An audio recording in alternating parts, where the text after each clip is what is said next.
ማንቸስተር ዩናይትድ የክፍለ ዘመኑ ዝውውር ሊፈጽም ነው። ዛሬም የኦልድ ትራፎርድ ፀሐይ አልጠለቀችም። ማንቸስተር ዩናይትድ ዛሬም ተመራጭ ክለብ ሆኗል። ቪኒሲየስ ጁኒየር ብቸኛ ማረፊያው ማንቸስተር ዩናይትድ ነው ሲል የዘ ጋርዲያንና የኒውዮርክ ታይምስ ጋዜጠኛ ሮሜን ሞሊና ዘግቧል። ይህ የመረጃ ምንጭ የሚታመን ነው። በእርግጥ የሚናቅ የመረጃ ምንጭ አይደለም። ሪያል ማድሪድ ቪኒሲየስ ጁኒየር ውልህን አራዝም ካላራዘምክ በዚህ ክረምት እሸጣለሁ ብሎ እንደነገረው የማያራዝም ከሆነ በዚህ የክረምት የዝውውር መስኮት ሊሸጡት እንደሚችል ተዘግቧል። ግን ብቸኛ ማረፊያው ሊሆን የሚችለው የሚለቅ ከሆነ ቪኒሲየስ ጁኒየር ማንቸስተር ዩናይትድ እንደሆነ መረጃዎች ወጥተዋል። ይህም መረጃ በእርግጥ ዘአትሌቲክ ሆነ ፋብሪዞ ሮማኖ አልዘገበውም።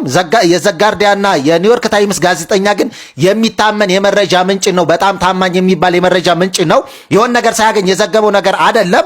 ነገር ግን እስካሁን ምንም አይነት ተጨባጭ ነገር የለም። በቀጣይ የሚሆነውን እየተከታተልን የምናደርሳችሁ ይሆናል። እናንተስ ምን ተሰማችሁ? ዛሬም የኦልድ ትራፎርድ ፀሐይ አልጠለቀችም። ሰበር ዜና ቤንጃሚን ሴስኮና ጄጄ ገብርኤል ከጨዋታ ውጭ መሆናቸው ተረጋገጠ። ቅድመ ውድድር የመጀመሪያ ጨዋታ ወደ ሄልሲንኪ ያመራው የዩናይትድ ስብስብ በዛሬው ዕለት ይፋ ተደርጓል። ነገ አመሻሽ 12 ሰዓት ሬክስሃምን የሚገጥመው የዩናይትድ ስብስብ በዛሬው ዕለት ይፋ ተደርጓል። በዚህም ቤንጃሚን ሴስኮ በጉዳት ምክንያት ከዚህ ጨዋታ ውጭ መሆኑ ተረጋግጧል። ባለፈው ሲዝን ማንቸስተር ዩናይትድ ከሊቨርፑል ባደረጉት ጨዋታ ጉዳት አስተናግዶ መውጣቱ ይታወሳል። ከዚህ ጉዳት ባለማገገሙ ምክንያት በካሪንግተን ልምድ እየሰራ እንደሚቀጥል ተረጋግጧል። ይሄ ጨዋታ እንደሚያልፈው ነው የተገለጸው። እዚህ በተጨማሪ ጄጄ ገብርኤልም ከዚህ ስብስብ ውጭ ተደርጓል። ይህም ተጫዋች ብዙ የረፍት ጊዜ በማግኘቱና ገና የመጀመሪያ አንድ ቀን ልምድ በመስራቱ ምክንያት ከዚህ ጨዋታ ውጭ ሆኗል። በቀጣይ ዩናይትድ የሚያደርጋቸውን ጨዋታዎች እንደሚቀላቀል ነው የተገለጸው። ከዚህ ውጭ የፍሌቸር ሁለቱ ልጆች ዳክ ፍሌቸርና ታይለር ፍሬቸር በዚህ ስብስብ ውስጥ ተካተዋል። ቺዶ ኦቢ ማርቲንም በዚህ ስብስብ ውስጥ የተካተተ ሌላኛው ወጣት ተጫዋች ነው። ከዚህ በተጨማሪ ሌሲና ዊትሊ ከወጣት ስብስብ የተካተቱ ነው። ሌሎችም ተጫዋቾች ተካተዋል። ከነባር ተጫዋቾችም እንግዲህ እና ሙቡሞ ምናምን የመሳሰሉ ጆሹዋ ዝርኪዚ በዚህ ስብስብ ውስጥ ተካተዋል። ከነዚህ በተጨማሪ አዲሱ ፈራሚ አንድሬ ሳንቶስም እዚህ ስብስብ ውስጥ የተካተተ ሌላኛው ተጫዋች ነው። ሜሰን ማውንት ምናምን የመሳሰሉ ተጫዋቾች አሉ። ቴሌማንስ ግን ከዚህ ስብስብ ውጭ ነው። ገና የረፍት ጊዜውን ባለመጨረሱ ምክንያት እዚህ ስብስብ ውስጥ እንደማይገኝ ተገልጿል። ሌሎች ዓለም ዋንጫ ያተሳተፉ ተጫዋቾች በዚህ ስብስብ ውስጥ ሙሉ በሙሉ ተካተዋል። ሉክሾ፣ ሌኒሮ፣ ሄቨን ምናምን የመሳሰሉ ተከላካዮችም እንዲሁም ደግሞ በረኞችም በዚህ ስብስብ ውስጥ የተካተቱ ተጫዋቾች ናቸው። እንግዲህ ዩናይትድ ነገ አመሻሽ 12 ሰዓት የመጀመሪያ የወዳጅነት ጨዋታ ወደ ፊንላንድ በማምራት ሬክስሃምን የሚገጥም ይሆናል። እዚህ ጨዋታ ጋር በተያያዘ በነገው ዕለት መረጃ ይዘን የምንቀርብ ይሆናል። ፎሎ፣ ላይክ፣ ሸር እንዲሁም ኮፒ ሊንክ በማድረግ ተባበሩን። ሰበር ዜና ሰመርቪል ወደ ማንቸስተር ዩናይትድ አያመራም። ሰመርቪል ወደ ሮማ ለማምራት ተስማማ። የማንቸስተር ዩናይትድ ታርጌት የነበረው በማንቸስተር ዩናይትድ የዝውውር ሊስት ውስጥ የነበረው ሰመርቪል ወደ ሮማ ለማምራት ተስማምቷል። በቃል ደረጃ ተጫዋቹና ሮማ ስም ሙሉ ለሙሉ እንደተስማሙ ማቴዎ ሞሬቶ ዘግቧል። ይህንን ተከትሎ ሮማና ዌስትሃም ንግግር ላይ መሆናቸው ተጫዋቹ ወደ ሮማ ለማምራት ሁሉን ነገር እንደጨረሰ ተዘግቧል። ይህንን ተጫዋች ማንቸስተር ዩናይትድ ዊንገር ላይ ማስፈረም ከሚፈልጋቸው ተጫዋቾች መካከል በግንባር ቀደምነት የሚጠቀሰው ተጫዋች ነበረ።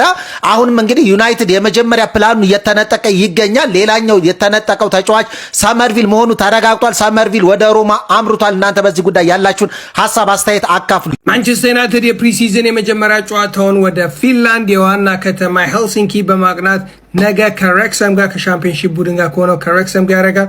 በዚህ ጨዋታ ላይ ሊሳተፉ የሚችሉ ተጫዋቾች እነማን እንደሆኑ ማይክል ካሪ ከደቂቃዎች በፊት አናውንስ አድርጓል። እነማን ናቸው የሚሉትን እነግራችኋለሁ። ከዛ በፊት ግን ቪዲዮ ላይክ፣ አካውንቱን ፎሎ ማድረግ እንዳትረሱ። መጀመሪያ በነገው ጨዋታ ላይ የማይሰለፉትን ወይንም ደግሞ ያልተካተቱትን ተጫዋቾች ልንገራችሁ። ብዙዎቻችን በፕሪሲዝን ለማየት የጓጓ ነው ጄጄ ገብርኤል ወደ ፕሪሲዝን ትሬኒንግ የተመለሰው ትላንትና ስለሆነ ፊንላንድ አልተጓዘም። እንዲሁም ደግሞ ምንም አይነት ኢንቮልቭመንት አይኖረው። ሌላኛው በነገው ጨዋታ ላይ ምንም አይነት ኢንቮልቭመንት ማይኖረው ቤንጃሚን ሴስኮ ነው። እንደምናስታውሰው ከሊቨርፑል ጋር ባደረግነው የፕሪሚየር ሊግ ጨዋታ ላይ በደረሰበት የሺን ጉዳት እስካሁን አላገገመም። ምንም እንኳን ቀደም ብሎ ወደ ካሪንግተን የተመለሰ ቢሆንም ስቲል በወዳጅነት የመጀመሪያ ጨዋታዎች ላይ እንደማይካተት ተዘግቧል። ሌላው በነገው ጨዋታ ላይ ማናዊ ዩሪ ቲለመንስ ነው። ዩሪ ቲለመንስ በዓለም ዋንጫ ከቤልጅየም ጋር መጫወቱን ተከትሎ ተጨማሪ ሆሊዴይ እንደሚሰጠው ተዘግቧል። ከዛ በተጨማሪ የታይ ጉዳትም እንዳለበት ተዘግቧል። ስለዚህ በመጨረሻዎች የፕሪሲዝን ጨዋታዎች ነው የምናየው። ከዛ በተጨማሪ ከሊድስ ያስፈረምነውም አዲሱ በረኛችን ካዳለውም በነገው ጨዋታ ላይ አይሳተፍም። በፕሪሚየር ሊግ የመጀመሪያ እንዲሁም ደግሞ በፕሪሲዝን የመጨረሻ ጨዋታዎች ላይ ከነ ቤንጃሚን ሴስኮ ጋር ሊቀላቀል እንደሚችል በዚህ መልኩ ማንቸስተር ዩናይትድ አናውንስ አድርጓል። ታዲያ እነማንን ነው የምናየው ካላችሁ አብዛኞቹ የማንቸስተር ዩናይትድ የፈርስት ቲም ፕሌየሮች ተካተዋል። በተለይም ደግሞ በበረኛ በኩል አልታይ ባይንደር ባይኖርም ቶም ሂተን አለ። በተከላካይ መስመር እና ሃሪ ማጓየር፣ ዶጉ፣ ሌኒዮሮ፣ ሉክ ሾ፣ ሄቨን፣ ሃሪ አማስ ሚድፊልደር ላይ አዲሱ ፈራሚ አንድሬ ሳንቶስ፣ ሜሰን ማውንት፣ ሁለቱ የፍሌቸር ልጆች እንዲሁም ደግሞ እነ ቶቢ ኮሊያ እነ ዳንጎር ተካተዋል። በአጥቂ መስመር ላይ ዘክሲ፣ ብራያን ምቤሞ፣ ቺዶ ኦቢ እና ኢተን ዊሊያምስ ተካተዋል። ነገው ጨዋታ ላይ ማንን ለማየት ጓጉቷችኋል? እኔ አንድሬ ሳንቶስን። የእናንተን ኮመንት ላይ አሳውቁኝ። የነገውን ጨዋታ ላይቭ ስትሪም አደርጋለሁ። ቪዲዮ ላይክ፣ አካውንቱን ፎሎ። ነገ በዚህ ሰዓት በላይቭ ሾው እንገናኝ። ከሞን ዩናይትድ ማንቸስተር የናፈቃችሁ ነገ 12 ሰዓት ሬክሳም የራያን ሬኖልዱን የታዋቂው ፊልም አክተር ክለብ የሆነው ሬክሳም እንገጥማለን። ትራቭሊንግ ስኳዳችን ታውቋል። ሄልሲንኪ ወደሚሄደው ስብስብ ውስጥ የተካተቱት ስሞችን ያው ሁሉንም መጥቀስ ይከብዳል፣ ግን ራዲክ ቪቴ ካለ ከግብ ጠባቂ ዲፌንደር ኦልሞስት ዋናው በሏቸው ሃሪ ማጓየር፣ ፓትሪክ ዶርጉ፣ ሌኒዮሮ፣ ሉክሾ፣ አይደን ኢቨን ምናምን አሉ። እነ ሜሰን ማውንት ከአዲስ ፈራሚ ደግሞ አንድሬ ሳንቶስ ተካቶበታል። ዘርክዚ፣ እምቡሞ አሉ። ሼሽኮ እስካሁን እንዳልዳነ ታውቃላችሁ። እሱ ራሱ ሌላ የሚያስቅ ነገር ነው። ጄጄ ጋብርኤል አለመኖሩ ደብሮኛል በጣም። እንደውም ጓጉቼ ለማየት የጠበቁት ጄጄ ጋብርኤልን ነበረ። ብቻ ነገ 12 ሰዓት ላይ ዩናይትድ አርጀንቲና የዓለም ዋንጫውን እንዳትበላ ጋይስ እድለቢስ የሆነው ካናዳዊው ድሬክ መጥቷል። ሁል ጊዜ ያለው ተቃራኒ ነው የሚሆነው። ካናዳዊው አቡዬ ልትሉ ትችላላችሁ። በአርሰናል እና በፓሪስ ሰን ጀርሜን መካከል የተደረገው የፍጻሜ ጨዋታ ትዝ ይላችኋል። ሻምፒዮንስ ሊግ አርሰናል ዋንጫውን ይበላዋል ብሎ ፓሪስ ሰን ጀርሜን እንደበላው ከዚህ በፊት በነበረው የ2022 የዓለም ዋንጫም በ90 ደቂቃ አርጀንቲና ፈረንሳይን ታሸንፋለች ብሎ እንግዲህ ከ2-0 መምራት ፈረንሳዮች 2-0 እንዳደረጉት ይታወሳል። ይህም ታዲያ በጣም እድለቢሱ ሰው ቤቲንግ ላይ ድሬክ ነው እየተባለ ነው የሚገኘው። ታዲያ አሁን ደግሞ በአርጀንቲና እና በስፔን መካከል ለሚደረገው የፍጻሜ ጨዋታ አርጀንቲና የዓለም ዋንጫውን ስፔንን በማሸነፍ ታነሳዋለች ሲል እዚህ ጋር እንደምትመለከቱት $1.5 ሚሊዮን ነው የመደበው።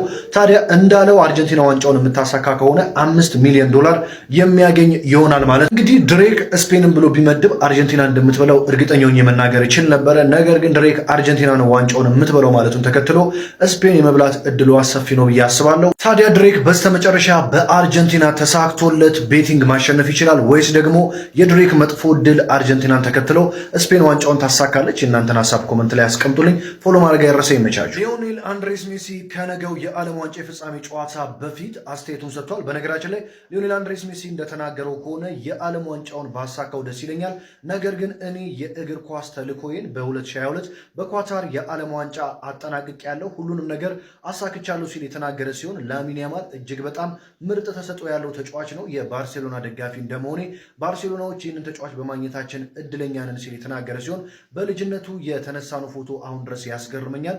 እጅግ በጣም እብደት የተሞላበት ነው። ያኔ ልጅ ነበር፣ አሁን ደግሞ በዓለም ዋንጫው ፍጻሜ ልንገናኝ ነው ሲል ሊዮኔል አንድሬስ ሜሲ የተናገረ ሲሆን ለአርጀንቲናዎች ሁሉንም ነገር ሰጥቻቸዋለሁ፣ ነገም ለነሱ ደስታ ለመስጠት የቻልኩትን ሁሉ አደርጋለሁ ሲል ተናግሯል ማለት ነው።